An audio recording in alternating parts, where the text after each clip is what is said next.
Welcome to Culture Before Content. Culture Before Content, from Music for All and presented by Yamaha. And now, here's your host, David Duarte.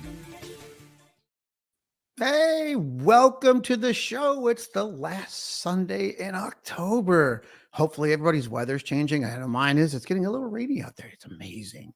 Anyway, I'm David Duarte, your host for today's episode of Culture Before Content. We're so excited to have you here with us on the Music for All podcast network. Don't forget, you can visit us at musicforall.org/podcasts and find us there as well. We're excited to have you with us. I'd like to also take a moment and thank Yamaha, our national presenting sponsor, for their incredible and ongoing support in making this podcast possible for everybody tuning in. At Music for All and within our entire Culture Before Content community, our mission is to create, provide, and expand positively life-changing experiences through music. Isn't that the truth? That's why I get up every day. Not really. I think I get up because I'm awake, but we hope this podcast offers inspiration, ideas, and support to everyone committed to making a lasting impact on their students' lives through the power of music. Our guest take is what makes this show amazing, and I get firsthand chance to do it. All right. Thank you for being here. Many of you are here live on either Facebook or YouTube. We'd love for you to be a part of the conversation. If you're here, give us a shout out, give us a question, give us anything, and ask your questions, share your thoughts, interact with us in real time. If you miss any part of the broadcast, don't worry.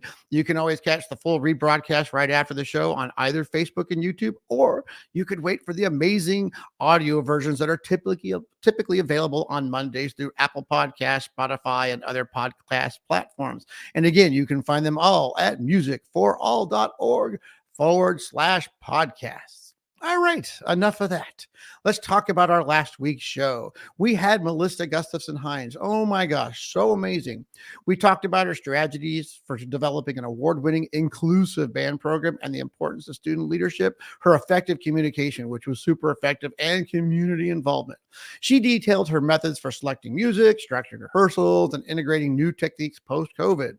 We also took time to talk about balancing professional and personal life demands, managing parent relationships, and creating opportunities for student growth and success in all kinds of band activities. So check it out. It was super fun.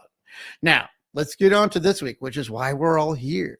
We are excited to have with us Mr. Ira Jenkins with us. His remarkable success at Alpharetta High School and currently at Decatur High School in Atlanta, Georgia, has been fantastic. He has built impactful, inclusive music programs and earned numerous state-level awards, which I'm sure we'll talk about. He set a very high standard with his music programs and is a very big study of music education. His ability to inspire excellence while fostering a supportive and connected environment has made him a leader in the industry. His approach consistently drives both achievement and a positive, collaborative culture. So how about we please welcome to the show, put your hands together for Mr. Ira Jenkins. Welcome.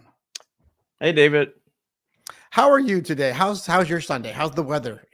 It's actually great here in Atlanta. Nice sunny day. Temperatures are fantastic. Got a chance to get outside just a little bit and run some errands, and it's just an awesome day to be here in the Atlanta area in this fall season. Yeah, the amazing thing here is I live in Portland, and like we had the change of seasons. So one day it was nice, sunny and 75, and next thing it's rain all the time. Yeah, so I love it. But thank you so much for coming to the show. I am so excited to have you on. So I know you've had some amazing success at Alpharetta High School, and then you've been for a couple years here at Decatur High School. Yes. Maybe take a chance and maybe introduce yourself and talk about yourself and maybe some of that inspiration that you got from where you've been at, and just say, who is Ira Jenkins? Well, this is my 25th year, I think. I lose track after doing this for so long of teaching band. I actually started as a middle school band director a long time ago. Wow. And those were my first 13 years officially in music education. And I was able to teach in several different areas in the metro Atlanta area. And also I taught for several years in Westchester County, which is right outside of New York City. Fantastic time there. Yeah. And then I came back down to to Alpharetta to be the assistant, and then took over as the director of bands for my last few years there. And it's been an awesome journey. I really love band, and it's one of the things that I always just knew I was going to do from even before I was a middle school student. It was just the thing. And I'm from a really small town, and in that town, you either did athletics or band, and clearly you don't want me playing sports ball, so band was it. And it was such an awesome experience as a student, which is partly what drives my passion now as a band director, because I want the students that I teach to love band as much as I do. They don't necessarily have to love all of the music things that I love about it, but just the experience of being a part of the band and all that comes with it is something that I want all of my students to really take away from their time in band. So I actually have a question now, because you've already got my mind thinking. So you're Sure. a middle school band director that went to high school, and I would say this: you're a high Yes. school band director. That's not my point. To our listeners and our viewers out there, many want to make that transition, have made that transition. And so what was that transition like, going from middle school to high school? Because you really do high school great. So, maybe can you tell us what it was like to do that middle school, and give our audience some Sure. advice if they're thinking about it? Yeah, absolutely. So, full disclosure, when I was an undergrad doing my student teaching, it was in high school, and my thoughts and my goals at that time were to be a high school band director. So I was fortunate enough to teach or do my student teaching at a high school that was building a middle school at the time that was going to feed it. I knew about that, but had no idea that that was going to ultimately be my first job.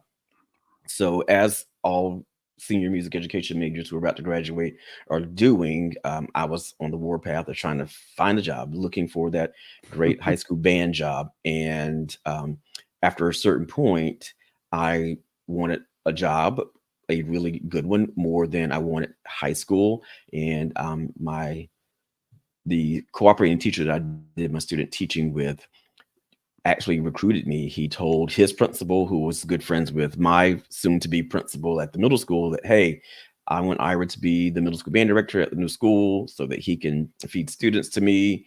And they actually asked me to interview for it. And that's how I got my first job as a middle school band director. Didn't even think about middle school really until that opportunity happened. And it happened to be a middle school that was focused on performing arts. So that was a really neat experience for a then 22-year-old fresh out of undergrad. So that's where I got started. It really fell in love with middle school. And that's where I really learned how to teach. And I'm very grateful for that experience, because had it not been almost forced upon me, I possibly would have done other things. And I think that my middle school teaching experience really helped me later in my career. And to be honest with you, that's also one of the times when I realized, because I always worked with high school marching bands while I was teaching middle school, but I realized that, hey, that high school band is at their complete mercy of whatever's going on at the middle school. So it caused me to really think twice before entertaining any type of high school band job. But at the end of the day, I really enjoyed middle school. I do think that some of us are cut out for middle school band and not high school. And I think some of us are cut out more for high school and not middle school. And then there are some of us who actually can do both. For me, they're just two different things. They're things that I miss about middle school that I don't get an opportunity to experience at high school. They're things that I'm doing now in high school that I never would have been able to do at middle school. So I think that they're just different. And I'm very grateful to have had the opportunity to do both. And I am very appreciative of the sequence in which I did it. I did the middle school first. And then after 13 years of the middle school, I was actually asked to interview for the assistant band director job at Alpharetta. And I knew that that was the right time for me. Side note, the middle school was fantastic. So I knew that I was going into a high school that had a strong middle school program. So I was going to be all right in terms of that. So, and since then, I'm now in my, now 12th year of high school. I keep getting confused with the numbers, but it's been so long. Once you start doing it, I don't think you have to count anymore. I just think you Okay, just have good. you kind of have to, you have it going in your head. I can't believe I've been retired for 6 years. I've been teaching high school back again for 6 years. And it Woo. feels, it never feels like I left. I mean, I left for 11 years. And Wow. like I said, teaching high school to me is riding a bike. Once you've done it and you come back, you just have to figure out, I had to figure out social media. That was the new thing. Oh yeah. But That's the thing. let's go into the culture route here, because that's Absolutely. the reason I asked about the middle school, because it takes a special kind. I'm good for like 5 minutes, and then after that, I think I'm a high school band director, because I think I get too hard. That they don't start practicing their etudes, their long tones. Like, I get angry. I'm kidding, but you definitely fit in to an amazing program at Alpharetta. And was it something that you got to help shape and took over, or was it something that you started new once you became the band director? Let's talk about that culture of your first experience at Alpharetta. So Alpharetta was already established. My predecessor did a fantastic job establishing the program. Alpharetta was a new school in, I think, 2004. Correct. And I joined the staff there in 2013. So the program was already great. The marching band was great. The concert bands were fantastic. And numerous students in all state, in the district honor band. They traveled extensively throughout the country. And it was a really strong program already. So when I was asked to come on board, there were a few things that my predecessor wanted me to target and focus on to help really make the program a little bit more well-rounded. So I did those things largely with marching band and the indoor programs there. So that was one of the things that I kind of hit the ground running with when I got there. So that was something that I was ready for. And it was an addition to a program that was already well established. Yeah, that's, because I always say that I think, talking about difference between middle school and high school, I think some of us, even as high school band directors, are different roles. Some of us are great when given talent. Some of us are great when getting a chance to build. And some of us are just great at building personal relationships. And I think all those things are different styles of being a high school band director. So, I'm thinking about this, and then you transferred over to Decatur. So now you've been there is this your third year at Decatur? Yes, I'm third year here. Mm-hmm. Yeah. So I've transitioned to a few high schools in my time, and the changeover for me takes 4, 5, 6, 7 years. It depends on how long it takes. And so, I actually have names for the first year. You ready to hear them? Yes, let me hear them.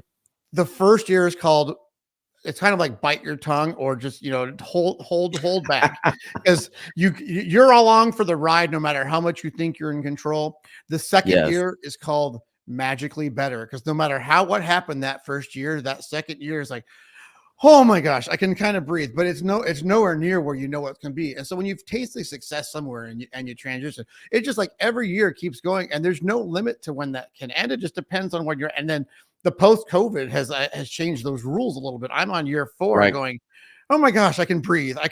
Wow, the kids actually, you got your chair out. Yes. Yay. So maybe talk about because I want to get into what makes your culture success, but maybe describe the transition from Alpharetta to Decatur, things that you've noticed and things that make Ira Jenkins goes, this is what I did. So one thing that I will say that I've learned not only through my middle school teaching, but even now with my high school teaching experiences in the different places, students are students, and students deserve the absolute best that we can give them. And students deserve their own chance. And one of the things that I wanted to make sure that I did going into my current situation is not expect it to be where I came from. I did not go in with the expectation that I need to make this the same situation that I left. I need to make these students or this program or this community where I left.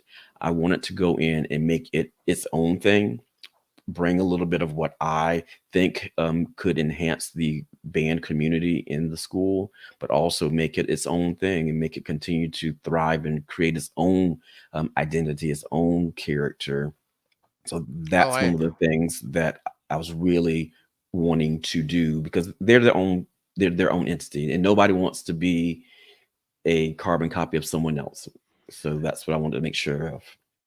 Well, yeah, I don't think we can make carbon copies anymore. I always tell students it's apples to oranges. I mean, it's just different when you transition, and trying to maintain that identity of the new place, I think is really that challenge. But allowing students to take ownership of aspects of the program fosters great responsibility and pride.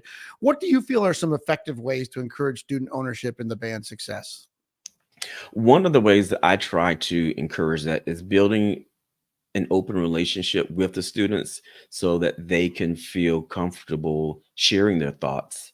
I know that a lot of times, a lot of us band directors can be, a little intimidating, sometimes a little difficult to approach, but I understand that and I own that. And so I try to make sure that I reach out to students, even to the parents, but especially to the students, to welcome their thoughts, welcome their suggestions. Obviously, I'm the band director and I've got to make, final decisions on things, but I want the students to understand that this is not about me. Like I'm not going into, especially my current situation, trying to make this something that is about me and building my own ego, my own resume.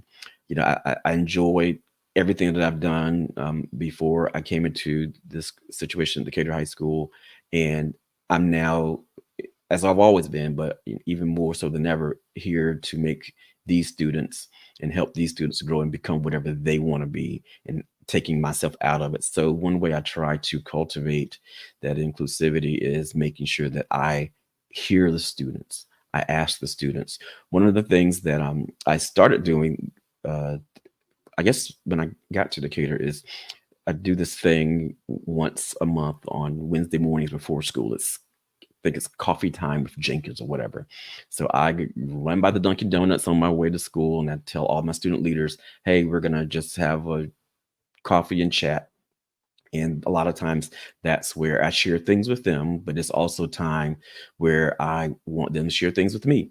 I am the band director, but I'm not a student. And they're going to hear things, they're going to discuss things, they're going to have conversations about things that are important. And those things that are important to them are also important to me. So I want to make sure that I provide opportunities for them to share their feelings and share their opinions about things. And I also want to, in turn, make sure that they see that I am doing what I can do to encourage and give them what they want, for the lack of better words, as much as I can, so that they can feel like they are a part of the band. I told the students the other day, I can't perform with you.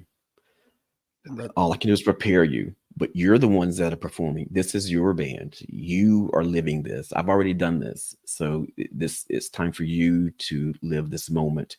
So I want to make sure that they are doing more than just what I tell them.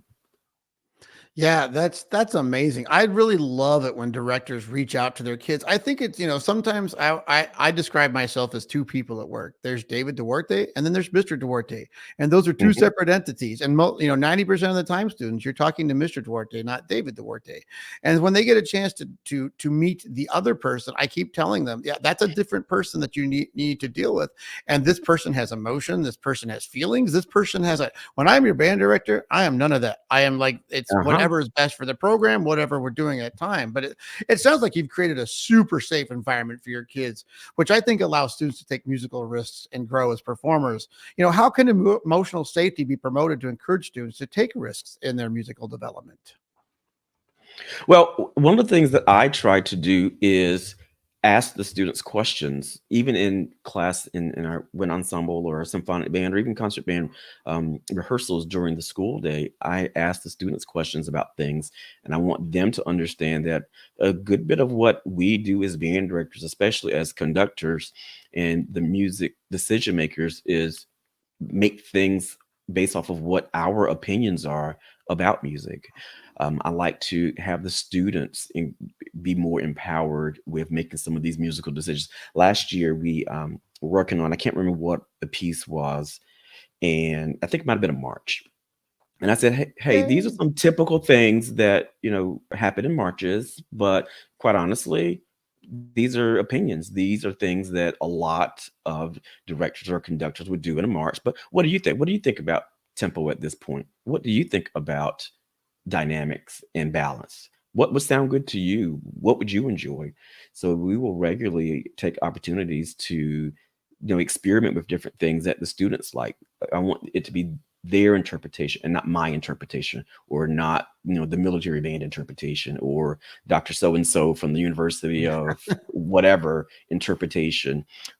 Because, especially when we're not being adjudicated and we're giving concerts, I want the students to feel like they are performing as performers as well as people who made decisions about what the audience is going to hear, and not just performing the exact interpretation that I want.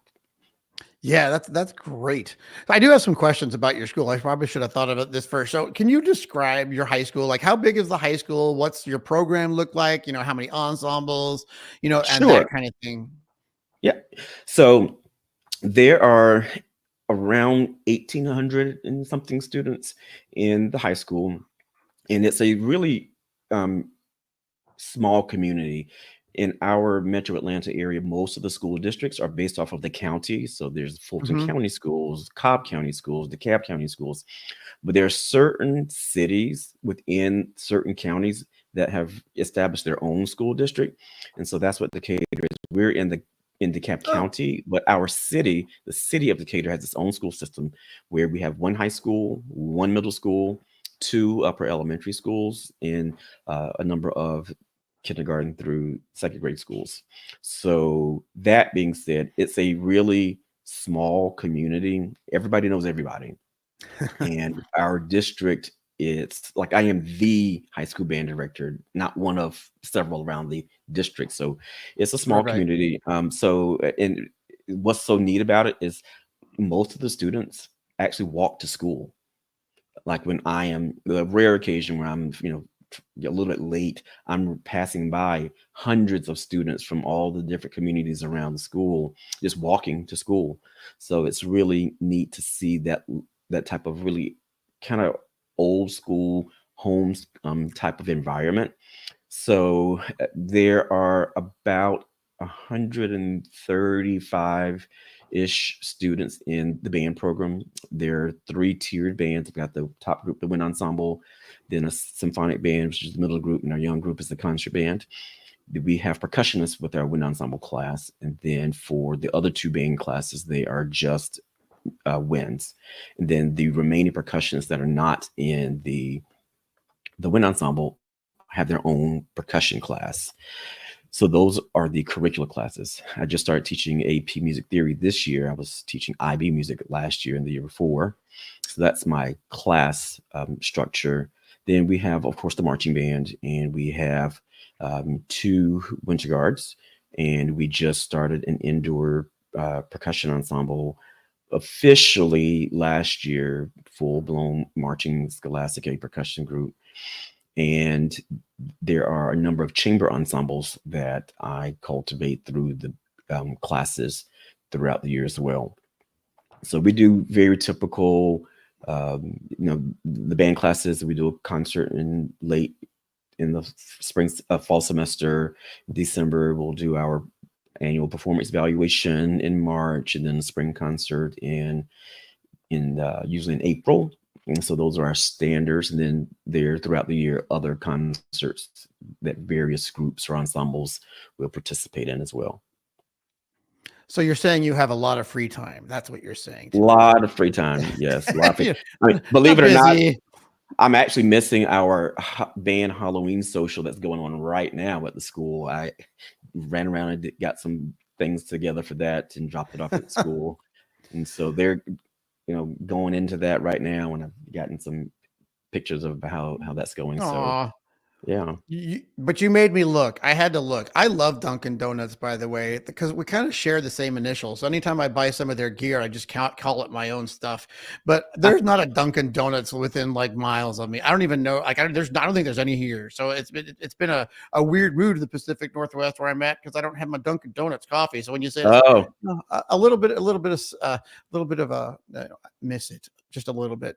But so let's get back to, I digress. Let's get back to the program, because I want people to hear what kind of program that you have. So you've got all that going on. What kind of staff support do you have for your school? So when I accepted the position in fall of 22, they had already planned to hire a halftime assistant.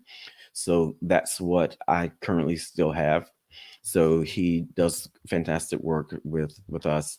He teaches, we co-teach now this year, two of the band classes. Last year and the year before, he was with me for one of the classes. And he's had other assignments throughout the school district for the rest of his days. So that is the extent of the official staffing for band.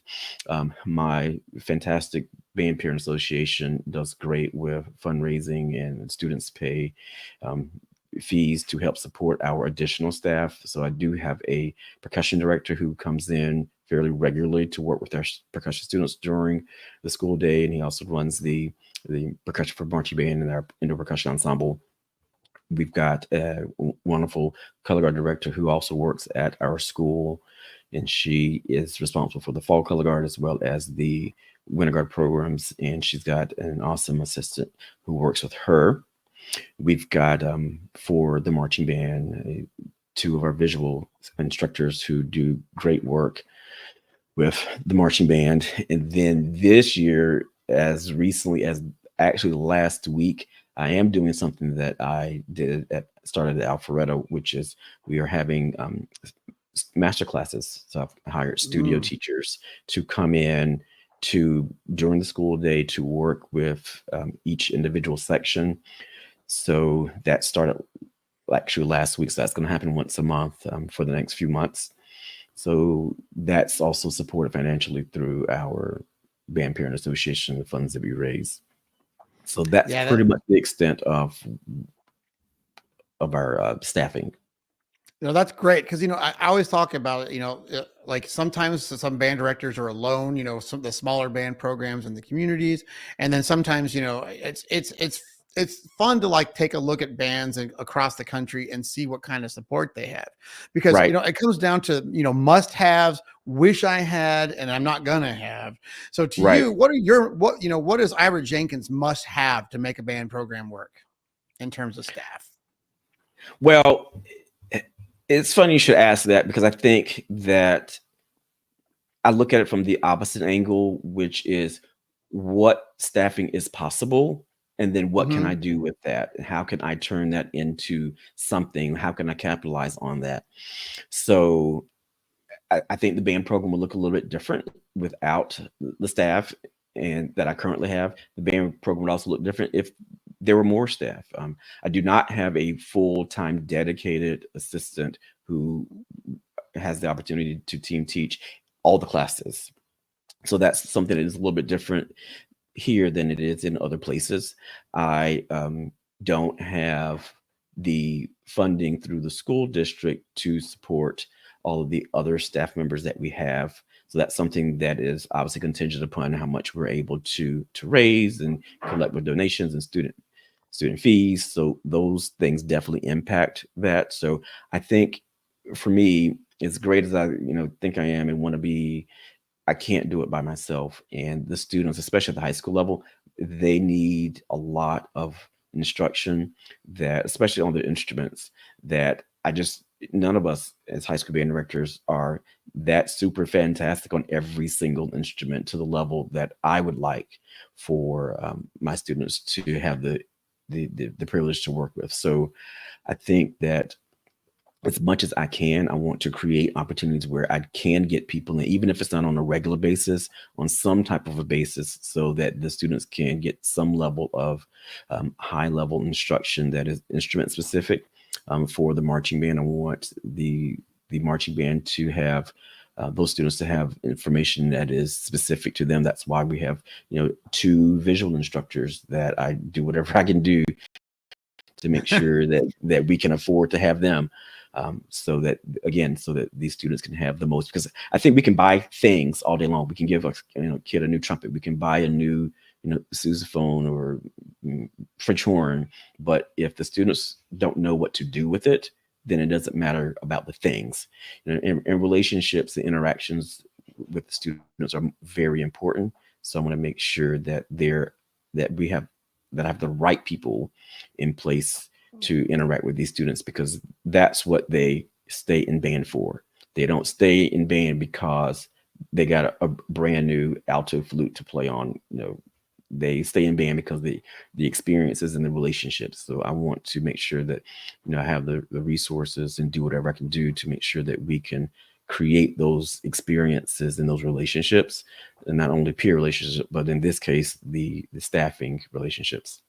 Well, I asked because you said the master classes, and my brain goes into this little tizzy of like, that is amazing. Because I think sometimes when you're a band director, I don't know anyone who can do it by themselves. I mean, and some of us have to do it by ourselves. So when you add the master classes and you tell me that it's parent funded, that's one of those things that how important is that to you to get that? Was it like a top priority, something you wish you had and made it happen? How did the master classes kind of happen? Well, it's something that I know happens on a different level.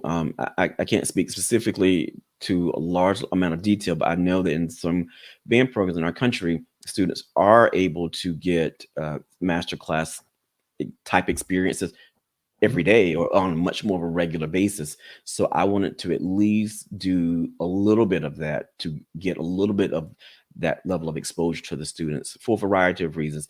Not only is it going to make, obviously the students better, it's going to make the band better. It's going to be a different experience for class other than just come and sit in arcs and do whatever I said do. And and for a lot of the students, because I was doing this at Alpharetta too, and for a lot of the students, this is what prompted them to start taking private lessons. Some of these private teachers, some of these studio musicians that came to do the master classes, created those relationships that really turned into, okay, now this teacher has an additional private student. These relationships are what helps these students become a little more well-rounded within their instrument interest. So there have been a lot of students who have taken that little tidbit and blossomed it into other things. So, that's why I wanted to do as much as I can to create those opportunities. Well, that makes me think about shared vision, though, because I would believe that when you walk into your program, not maybe specifically Decatur, but when you walk into your program, you have a vision of what that program is. And then you walk in the door and you meet your children for the first time, and there's their vision of what their band should be. So I guess, further down how did you get the shared vision of what your standards are? I always do it this little hand thing where I say, here's your vision, here's the student's vision. And how did you get it to come together without being my little awkward turtle over here? How do you get that shared vision with you, your staff, and your students? Yeah. So I think for a lot of students, their vision is very limited. And I think that because all they know is what they experienced in middle school or what they experienced in high school, sometimes what they have heard from friends, parents, and the rare occasion where they may have seen another band. So I think that I want to first appreciate that, acknowledge that they have their own idea of what band is like. And then I want to share with them things that I think would help them and things and experiences that I think that they could benefit from. But I think that really starts with them trusting me and trusting that my vision is a legitimate vision and that my vision does have some substance and it's something that they could and probably should trust. So one of the things that I wanted to do, especially going into Decatur and even going into Alpharetta and everywhere I've gone, is build that level of trust where the students say to me, or even if it's not in words, hey, you know what you're doing. You have done this. You have seen things that I have not seen. So I want to experience that. I want you to take me to those levels. I want you to show us what we don't see or we don't know because we haven't done anything other than what we have been exposed to in a very small vacuum. So I think to help get that shared vision, they have to trust that I have a vision and that my vision is something that they would want to actually embrace.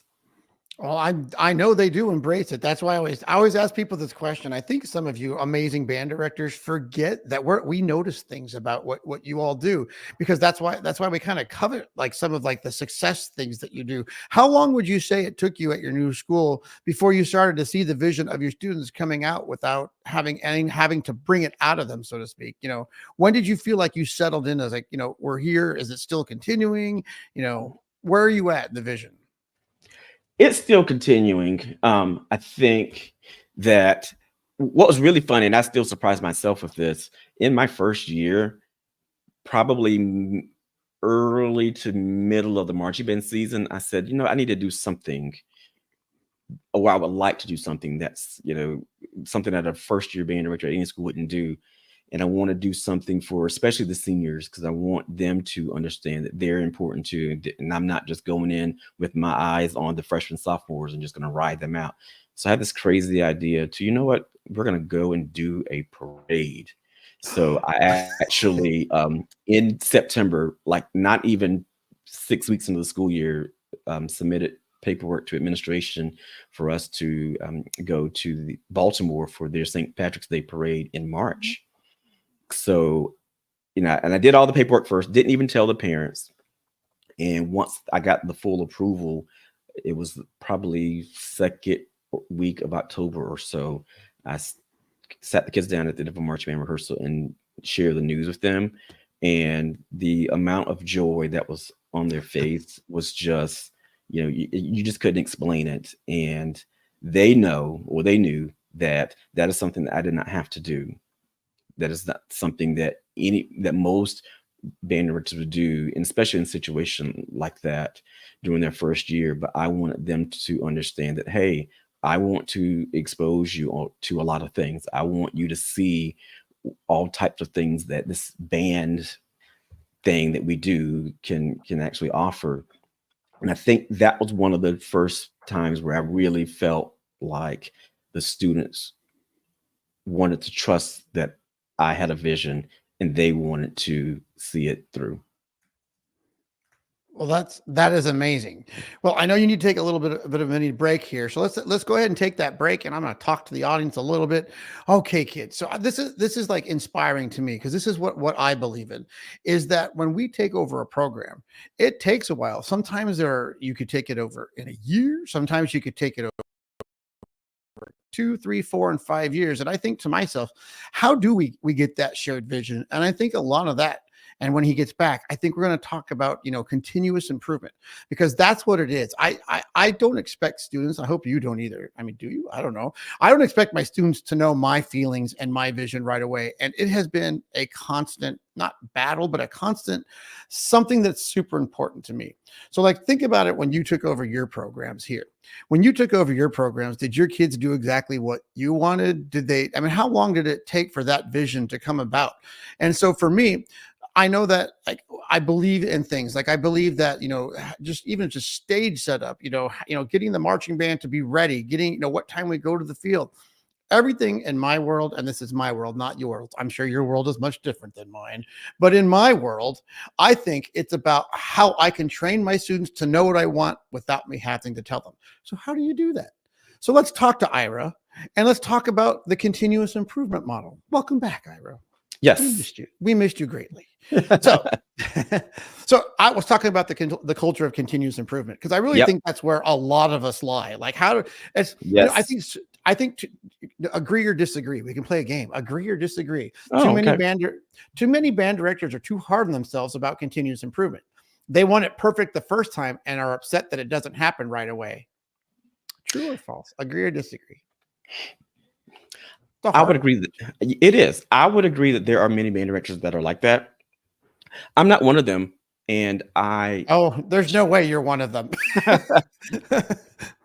Because, I think that, and I've learned this and have been very comfortable saying this to my students over the last, several years.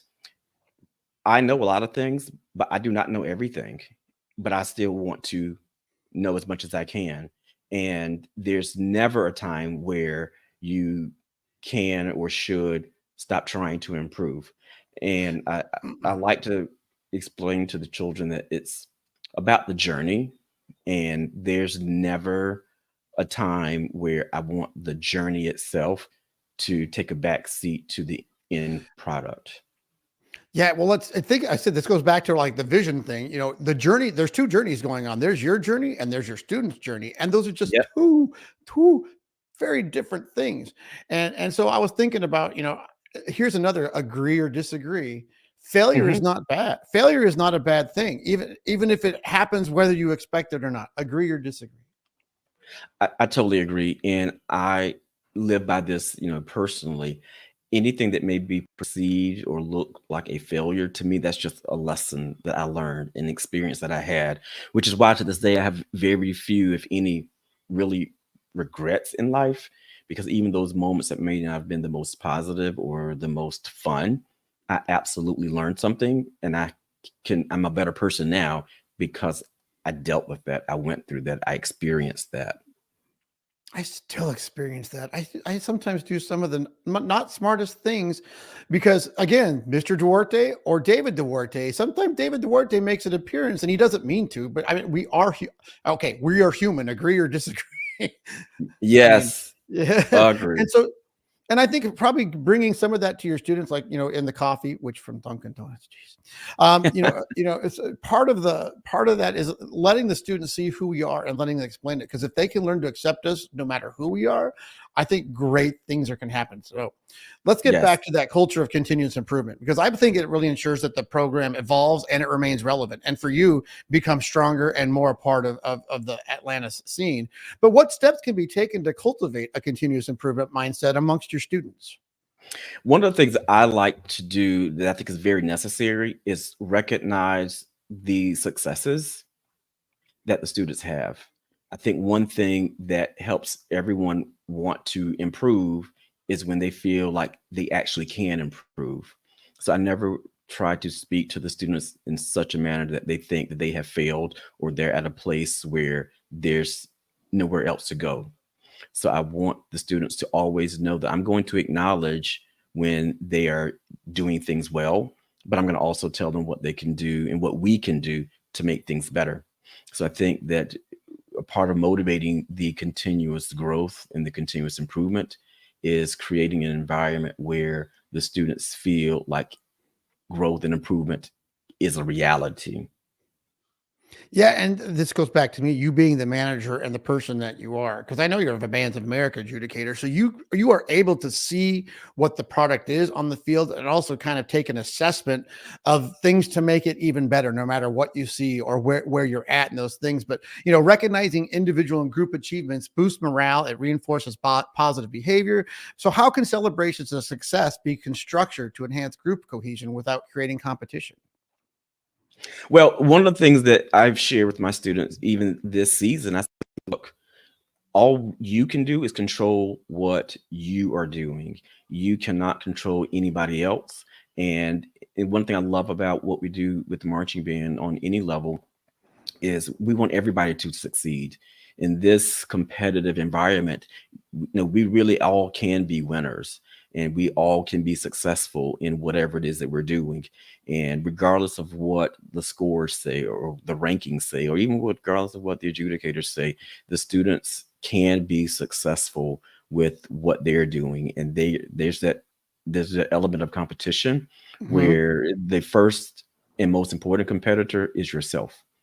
I shared with my student recently that it doesn't matter to me as much what ranking or what score you get. I want you to go out there and do the absolute very best that you can do, because you can't control what the number is going to be. You can't control what another group is going to be, but you can control what you are doing. You know what a good run is. You know when you have given your best. You know that when you've done all the things that you've been trained to do. You've done all the things that the instructors and this staff has asked you to do. So that is the most important element of competition, and you can win that. Yeah, well, we can keep doing agree, disagree because you just keep popping questions into my head here. But Yeah, like let's go agree or for it. disagree, here's what my feeling is. And again, audience, this is my feeling. You can agree or disagree. It's fine. We're okay with it. But I honestly felt in my career. By the way, I'm on year 35. I don't know how it happened, but it did. Ooh. I know I got old. Oh, you did. The less I compete, it's not more that I win, but the less that I compete, the more success my program gets.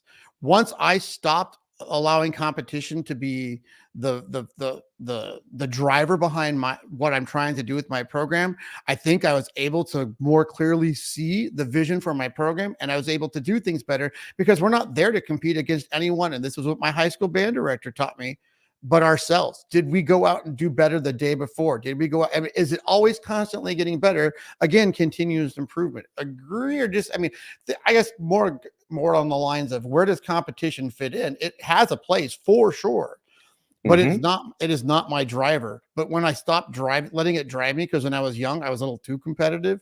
Once I Right. stopped letting it be my driver, I started tasting success differently. And for me personally, better.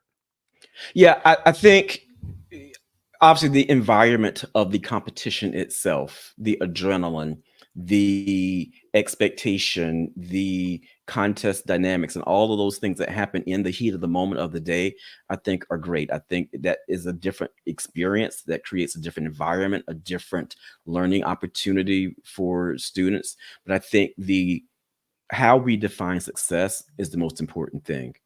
And I try to let my students know that even in the infamous world of competition, success Mm. and the indicators of success are really not a number. And so when you define success like it should be for you and for, for your students, then I think that's what is paramount. Well, I think as long as you don't finish in 11th place out of 10 bands, I think you're doing some good work. And as I long, think so too. and the way I determine, you can take, and again, we've taken over many of a program, but if your kids went out and did the best job that they did, and they finished in like 5th out of 5, I'm super happy. It's almost like how the kids react to it is more better. I have also finished first, and it was the worst run of the year, and I think we are all angry, but it's not because again, the driver becomes the different what you believe in is what your kids believe in. True? Agree, Correct. disagree? No, And so, absolutely. Yep. You're absolutely yeah, right. and that's why I always say, and I see it too much around again, I'm being opinionated for some reason, but I see that competition out there as a driver for some people, and I would encourage all directors to really find out what the purpose of it is, because it does have a place, but how you handle it makes all the difference. But Yes. back to continuous improvement, though.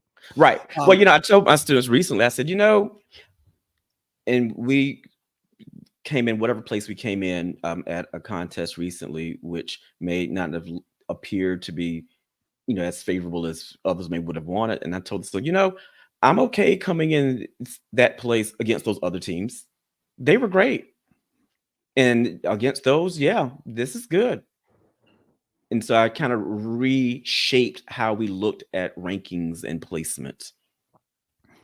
Yeah, I really believe that. I went to a marching band festival yesterday, and it was neat because I get to have I have bias now because I keep seeing bands every week. I get to see, but I get to see the improvement, and that's what I'm focusing on. I'm communicating with directors on of like, if you want my opinion, I'll gladly give it. And it's really neat to watch the improvement from week to week and see how different band directors, evolve towards making their product go more amazing. Because here in the Pacific Northwest, next week is championships already, because after this there's no way the rain isn't happening, so that you get Oh next yeah. week, that's it. So where are you at in your marching season? How much more do you have? Are you done? Where are you at the season? Last night was it. We had our last Oh, one, which was, by and large their best one. And I have to second your opinion about how the growth is so important. I think that's one of the best joys that I get as a band director. I get to see the improvement of these students, and because I work with them, I know what their struggles are. I know what the struggles were. I know what it took for some of them to do X, Y, Z. was able to see their journey of improvement. And that's something that an adjudicator, an audience member, or sometimes even a parent, they're not going to be able to see those things. And so it just filled my heart with joy yesterday to see the students and really feel that they knew that they've accomplished something. They knew that they have grown. They knew that they were able to get to a place where they can feel comfortable in a performance situation. The contest that we went to yesterday was a prelims final situation, and Right. they had two solid runs. And to me, that was important for me to see that the students felt comfortable enough to have that level of consistency. They gave it their all, and I told them, I'm very proud of what you did. I know what you've come through. I know what you've been doing. I know what it took for you to get here, and you should be proud of what you've done. And I was very proud of what they did. So here's my question now. What makes you proud? What makes me proud is seeing the students enjoy what they're doing, who they are, and where they are. Because it doesn't matter to me what level of perceived success may be on paper, or what perceived success other directors think should be or could be happening. If my students are really recognizing the fact that they are enjoying what they're doing, they are proud about what they're doing, and they are experiencing something that is helping them become a better person, that to me is the most critical. You know what I love about you, Mr. Jenkins? You keep putting that student first, and I just feel that in your soul. Like I said, I keep getting so lucky each and every week to meet a band director that just you do so many things well. I think it takes someone to say, you are such an amazing person, and I would love hearing how each band director handles it differently. But you are so student centered. It's great. It's fantastic. So I do have a last question before, Sure. and this is more of an adjudicator question. So this is more like, Absolutely. when you see the bands that you see, what is, I always like to ask this of adjudicators, especially BOA judges, which is, what would be the most biggest thing that you see that you wish you could say, or what is a constant that you see? What is the biggest piece of advice you see as an adjudicator to bands all around the country? And it doesn't matter whether it's 1A, 3A, small band, big band. What is something that you see out there that you wish you could just magically fix for everyone? Gosh, that's a tough one. I know I gave you a big question. Wow, what could I do this? Hmm. You know, I'm gonna try to answer it and not totally evade the question. Oh, you can evade it as much as you want. That's what's great about questions. I wish I can fix how the students leave the contest. I want every student to leave a competition feeling like a winner. And I think that with the way, competition just is, we do an awards ceremony. Awards are given, awards are received, and unfortunately, awards are also not received. And I wish I can fix the situation so that every student feels like they are a winner. And I know that that is something that, students, they see trophies, they hear numbers, they see numbers. And that's something that, we have to have that. And that's definitely for those who get those things, that clearly helps them feel like a winner. But I want to be able to fix the fact that those students who do not get a trophy, those students who do not get their school called out, I want them to also feel like they are a winner as well. Because, and I'm naive enough to think and believe that every student that I evaluate in a marching band competition is giving their all. And they all go out with the intention of, I'm going to do the best job that I can do. And unfortunately, all they could do is what the adults have asked them to do, and what the adults have trained them to do and rehearsed them to do. And so to a certain point, they can only do that. And it's really up to the adults to do the other side of things. So I really wish I could make every student that I adjudicate feel like they are just as important. They are just as much of a winner as a group that gets that big trophy.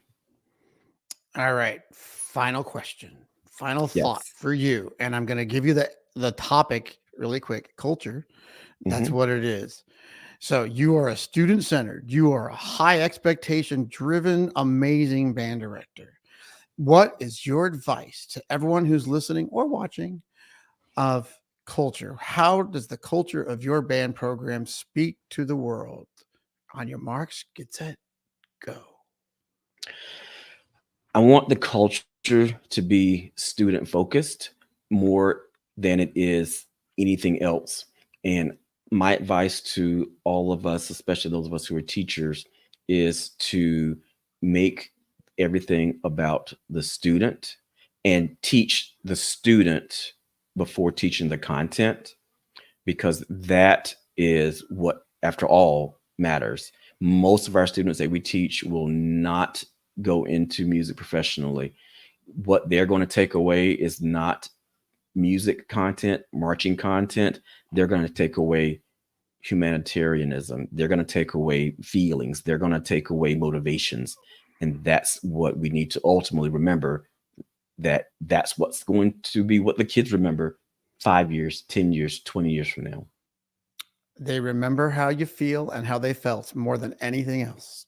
Absolutely. Agree or disagree? Agree. I don't know how this. All right. Well, final thought for me is let's get your email out there to our listener. Yes. All the viewers out there can see it. So I don't have to spell it for the viewer unless you can't spell. I'll do it for you. So I don't know if it's Ira Jenkins or Sir A Jenkins, but it's SIRAJENKINS at gmail.com. So for you, all of you out there, adjudicator role, band director role, student-centered leadership, continuous improvement, anything, please email this man. He is just amazing, awfully humble. I got to practice that one. I mean, you are such a gift to this community, and I wish everyone to take the chance to get to meet you, go out there, and get thoughts, because we all have thoughts. We do. So I cannot thank you enough for being on the show today. I hope you had a great time. Yes. I learned a lot from talking to you all, and I'm so thankful. But thank you so much for coming on the show today. Thanks for having me. It's been awesome. Oh, you're awesome. All right, kids, that's it for another episode of Culture Before Content on the Music for All Podcast Network. Don't forget, all you have to do is visit musicforall.org/podcast, and you can find wherever it is that we broadcast. And I again want to thank Yamaha, our national presenting sponsor, for Music and Music for All for making this podcast extremely possible. And before you go, please don't forget to share this episode on your socials. Tell people about it. Do what you can, but let's keep spreading the word. I enjoy everything here, and I hope you do too. And we hope to see you all next week for another exciting episode of Culture Before Content.